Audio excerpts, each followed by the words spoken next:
So I want to ask you, how many of you are the kinds of folks that have either a smartphone that talks to you or Alexa or Google? How many of you have one of those in your house, in your life? Okay, about a little more than half. It's good for me to know. These devices are meant to really make life a whole lot easier. From realizing that you're out of laundry detergent, you can just say what you need and how much you need and when you need it, and it seems to be on your doorstep in 2 days. Or you have these curated playlists you can just ask for, and it comes without any effort. They seem to know what we need and predict our every move in a way, and that can sometimes feel a little bit creepy.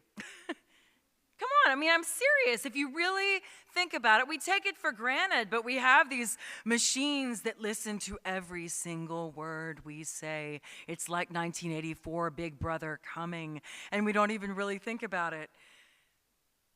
You mentioned to a friend that you're hungry for tacos, and it ends up, speaking up and saying, well, here are 10 taco places to be able to fulfill your craving for Taco Tuesday. Or maybe you're talking with your husband or your wife, your partner or spouse, and you say, man, we need a vacation. Well, it comes up with advertisements for Bermuda shorts or for bathing suits that have stomach-sucking capacities in it because it already knows your pant size, right? It's just one of these things where it's wonderful, but it has a balcony and a basement.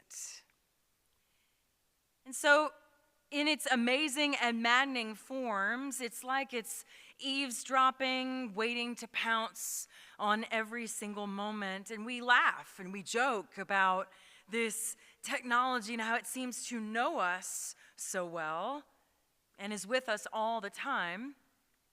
But there's something unsettling about the way our devices peak in our lives, and it's actually not, if you think about it, very personal at all. It's algorithms and patterns of purchases or language. It's data points, all designed to sell us something. Now, I'm not anti-technology, but I do believe that these devices are kind of a half-baked technological solution, perhaps for a deeper human problem.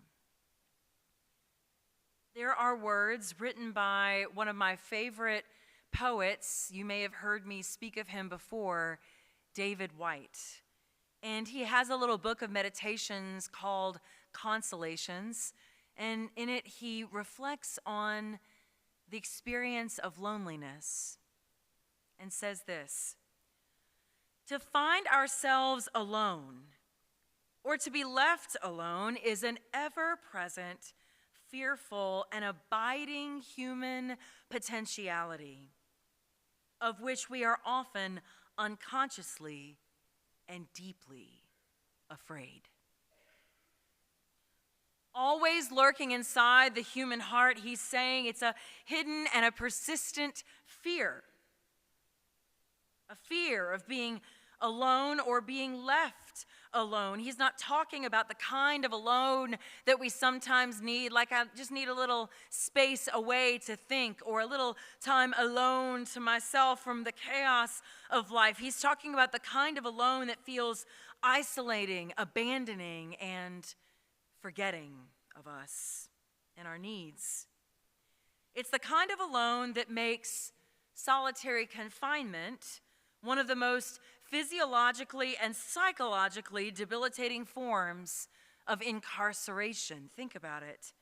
It's reserved in our culture for the most exceptional circumstances when all other forms of punishment are off the table, and life can feel sometimes confining in that way, even when we're surrounded by people. Maybe we feel like that even being in this room this morning. Alone comes to us in myriad of ways. Alone comes to us in grief when we've lost someone we love. Alone is leaving home and feeling disconnected. Alone is the pain of being left out, left behind, passed over. Alone is feeling different, misunderstood, unaccepted, excluded, rejected, abandoned. Loneliness. It's something we aren't comfortable talking about, this feeling we have. It's often inconvenient. It's a fleeting feeling. And other times, this loneliness seems to extend and remain present for more than a season, for some, more than a lifetime. It can feel sad, it can feel like despair. And we human beings are hardwired by our very nature. No matter how we show up in the world or how we generate our energy, being extroverted, connected to people, or introverted, needing some time to process in different ways, no matter who you are or how you show up, still, we are wired to find safety and security in groups, however large or small, in community. It's how we're made. So when some circumstance triggers loneliness, that feeling cuts extra deep. Now, I invited you in the beginning of our service today to grab a Post-it note from the pews.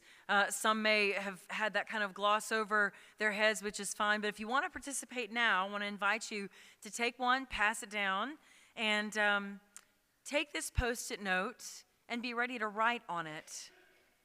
Because I want to offer just 3 questions for you to think through. And you don't have to write these answers quickly. It can be through the rest of this sermon as thoughts come to your mind or to your awareness. And maybe even after our service today, as things come later in the afternoon, just keep it available to you to write sentences or words or phrases or even drawings, little signs that only you might recognize or know. On this Post-it note, write what you think of when I ask these questions. When do you feel alone? Or with whom? When we allow the noise of activity quiet down a little bit, how do we feel loneliness? In your mind? In your heart? Maybe even as symptoms in your own body? And then how are you experiencing loneliness, even in some small way, right now? When do you feel alone, or with whom? When all the chaos goes away, how do you feel loneliness in your mind, your heart, maybe even in your body? And how are you experiencing loneliness, even in some small way, right now? I was talking to a congregation member in the fellowship hall, and he was telling me that his daughter was actually writing on this Post-it note, younger child, and she wrote down very simply, "I feel lonely whenever my brother doesn't invite me to play when he has friends over." It can be something that simple, because all of us are just like big little children, aren't we? With needs of our own. Psalm 139 perhaps is the foundational scripture reminding us that no matter how lonely life seems to get, we are never truly alone. I want us to think in this moment about God's knowledge of us. God doesn't know us because we're feeding God search data or keywords. God doesn't know us even through the work of confession, where we lay open our most intimate secrets or missteps. God knows us because God created us. You heard me read Psalm 139. Again, hear these words again. O Lord, you have searched me and known me. You know when I sit down and when I rise up. You discern my thoughts from far away. God's knowledge is deeply personal, infinitely loving, and completely for our good. I'm going to say that one more time. God's knowledge of us is deeply personal, infinitely loving, and completely for our good. I think about this in the complicated situation of things that we're seeing in the news today, like the California fires. It's been awful to watch this week, and certainly we in Louisiana know something about the devastation that can come from natural disasters. Ours just happens to be water and wind. There's wind and fire. There's a 70s music group that seems to connect to that. But these fires and the devastation that's been left is just a sight and a crisis and a grief to behold. And I think when I look at these situations, I think of all of the different struggles and crises that have made me ask the question, as a fleshly human being, why, God? Why? And in those moments, I've learned to cling onto, sometimes with white knuckle fists, the wisdom from John Sobrino, who was a Jesuit priest and theologian